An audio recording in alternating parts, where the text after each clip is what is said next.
Sorry, guys. I hope you're having a happy Thursday. We're going to continue reading on the next chapter in The Chocolate Touch. We will be on chapter 8. Today it's kind of a rainy, dreary, gray day, so it's the perfect day to listen to stories inside the house. Um, just to recap, last chapter that we read, John was eating his lunch, and the food and his drinks were still tasting like chocolate. However, things seem to be getting a little worse for John. Even his utensils and silverware was also starting to turn into chocolate, which seems like things are getting a little more intense for John. So we are going to read chapter 8. English class passed without incident. Miss Plimsoll distributed word lists for her pupils to take home. The more words you know, she explained as always, the more exactly you can think. There were some difficult new words John noticed: avarice, indigestion, acidity, unhealthiness, moderation, digestibility. As Miss Plimsoll explained the meaning of each one, it seemed to John as though they all had a special bearing on his present uncomfortable condition. At last the bell rang. "Very well, class," Miss Plimsoll said. "Time for outside activities. Good afternoon." "Good afternoon, Miss Plimsoll." Miss Plimsoll gave the signal for dismissal, and the pupils in the front row filed out, followed by those in the second row, including John and Susan. Susan played a violin in the school orchestra, and usually she and John went to the rehearsals in the auditorium together. This time, Susan hurried on ahead of him. John followed very slowly. The members of the orchestra were sitting at their music stands on the auditorium stage when John, carrying his dark blue trumpet case, got to his chair in the brass section. Mrs. Quaver had already begun to explain a difficult passage to the girls who played the flute. "Just after Jay sings, 'Nestlings chirp and flee,'" she was saying, "you come in with your trill, 'doodle-oodle, oodle-oodle, oo.' Do you see the place on your score? Good."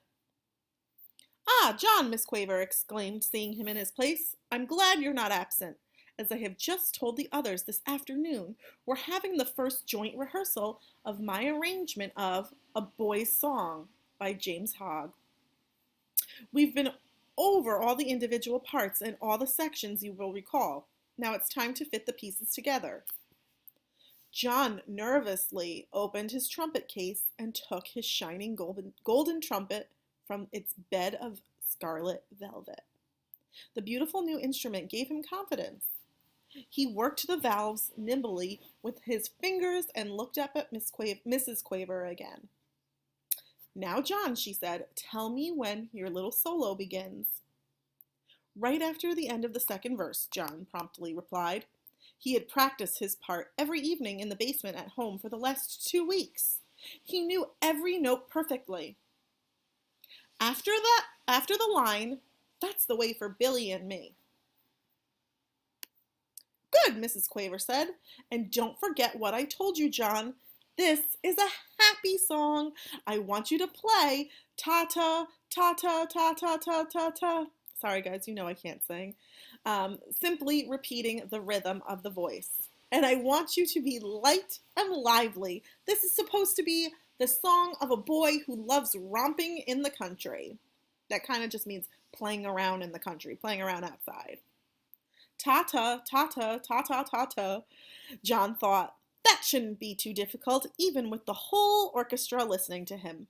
He had played it over and over again at home. But he would have to try extra hard here. This was to be his first solo. Everyone else was depending on him to play it properly. "Right," said Miss Quaver brightly. With her baton, she rapped twice sharply on the music stand before her. All the musicians brought their instruments into playing position.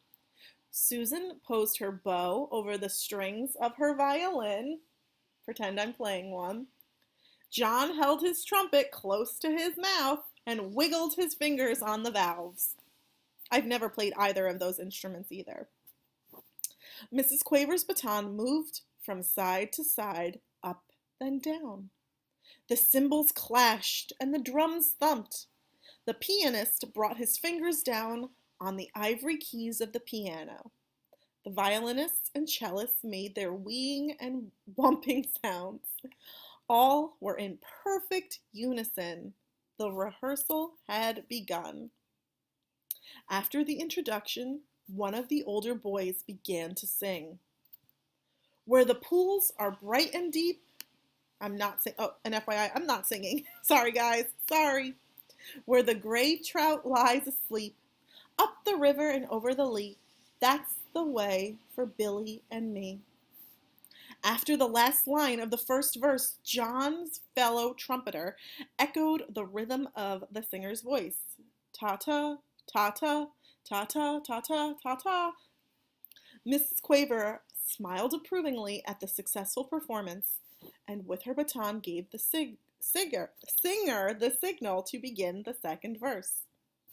Where the blackbird sings the latest, an oboe went peep, peep. Where the hawthorn blooms the sweetest, where the nestlings chirp and flee, the flute warbled according to plan. That's the way for Billy and me. John swallowed with an effort and put the mouthpiece of his trumpet to his lips for his solo. The mouthpiece instantly changed to chocolate. Then, almost as fast as the chocolate spread along the instrument, changing all the flashing gold into a dull brown. The first note came out fairly true. Ta! But chocolate trumpets cannot withstand much pressure. The hole in the mouthpiece softened and clogged up, and the valve stuck as John desperately tried to finish his part. Mrs. Quaver's eyes almost popped out of her head as she listened to him play. Ta-ta, tu-ta, tur-tur-tur-tur. It sounded as though John were trying to play a soap-filled bubble pipe. Terribly flustered, he put down his trumpet. Mrs. Quaver was speechless. The orchestra was rocked by uproarious laughter. The other trumpeter leaned over toward John's chair and picked up the trumpet. "It's a chocolate trumpet!" he shouted. "No wonder it sounded like that. John Midas was trying to play a chocolate." John didn't wait to hear any more. He fled from the stage and out to the playground. Without stopping even to look around, he ran through the stone gateway and homeward. And that is the end of chapter 8. How do you guys think John is feeling being in rehearsal with his teacher and all of his classmates and all of a sudden messing up his solo that was so important?